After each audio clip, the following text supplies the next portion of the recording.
না না, ডেলিভারি কাজ আর করা যাবে না। যে অবস্থা রাইডারদের সাথে শুরু হয়েছে, ডেলিভারি কাজ আর করা যাবে না। কেন বলছি? এই দেখেন পিছনে গাড়ি ভাঙ্গা, দেখছেন?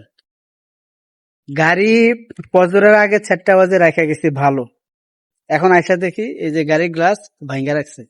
দেখেন এখানে হসপিটালে এই যে পিছনে ক্যামেরা আছে, ওই দেখতেছেন ক্যামেরা, তারপরে এই পাশেও ক্যামেরা আছে, এই যে, ঠিক আছে? এই ক্যামেরার সামনে গাড়ি রাখছি, তারপরও গাড়ির গ্লাস ভাঙ্গা রাখছে।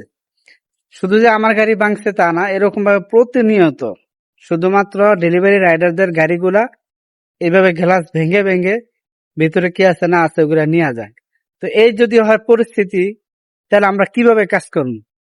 আর শুধু গাড়ি ভাঙ্গা এরকম না, এরপরে কোম্পানি প্রতিনিয়ত যে ধরনের নিয়ম কানুন করতেছে, তারপরে কাস্টমার তো আছে, কত ধরনের কাস্টমার, হারামি কাস্টমার, মানে সব মিলে এখন রাইডারদের প্রতি যে ধরনের অত্যাচার শুরু হয়েছে, এভাবে আর ফুড ডেলিভারি কাজ করা সম্ভব না।